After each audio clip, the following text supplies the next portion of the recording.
ఖమ్మం జిల్లా వైరా నియోజకవర్గంలో పలు మండలాల్లో అఖిలపక్షం ఆధ్వర్యంలో నిరసన చేపట్టారు.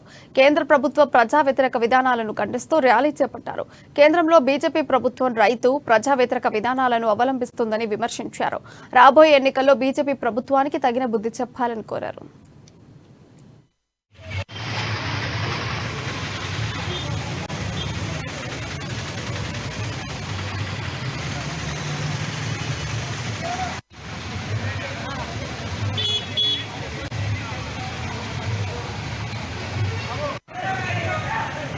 గతంలో రైతాంగం పండించినటువంటి పంటలకి గిట్టుబాటు ధరలు కానీ ఏ ప్రాంతంలో ఉన్నటువంటి ఆ ప్రాంతంలో వాళ్ళు అమ్ముకునేటటువంటి అవకాశం అనేక రకాలుగా ఉన్నటువంటి దాన్ని నల్ల చట్టాల పేరుతోటి ఇవాళ మోడీ చేసుకొచ్చినటువంటి చట్టాలకు వ్యతిరేకంగా గత కాలంలో రైతులు ఢిల్లీలో దాదాపు 13 నెలల కాలం దీక్షలు చేసి లేకపోతే ధర్నాలు చేసి ఆ చట్టాలని రద్దుకి హామీ పుచ్చుకున్నారు.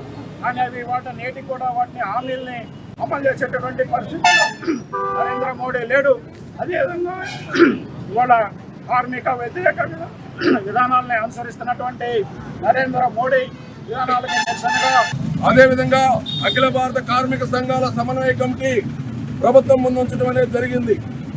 2020 సంవత్సరంలో కరోనా కాలంలో భారత పార్లమెంట్లో రైతాంగానికి వ్యతిరేకంగా తీసుకొచ్చినటువంటి 3 నల్ల చట్టాలు ఏవైతే రద్దు చేయాలని చెప్పి ఢిల్లీ వేదికగా 13 నెలల పాటు రైతులు పోరాటం చేశారు.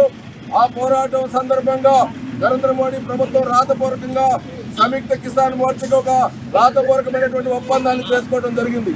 అందులో ప్రధానంగా రైతు సంఘాలు అన్ని కూడా అడిగిన మాట, ఈ దేశంలో వ్యవసాయ ఉత్పత్తులకి ఏదైతే మొన్న మీరు కేంద్ర నరేంద్ర మోడీ ప్రభుత్వం స్వామినాథన్ గారికి భారతరత్న ప్రకటించింది.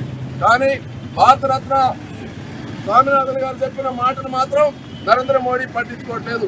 స్వామినాథన్ కమిటీ సిఫార్సుల ప్రకారమే వ్యవసాయానికి గిట్టుబాటు ధరలు కల్పిస్తాం, పార్లమెంట్ లో చట్టం తీసుకొస్తాం, మొత్తం 29 రాష్ట్రాల్లో ఒకే కొనుగోలు విధానాన్ని తీసుకొచ్చే దానికోసం ప్రభుత్వం బాధ్యత తీసుకునేటట్టుగా చట్ట రూపంలోకి తీసుకొస్తామని చెప్పి రాసిచ్చారు. కానీ దాన్ని అమలు చేయట్లేదు. గతంలో రైతాంగం పండించినటువంటి పంటలకి గిట్టుబాటు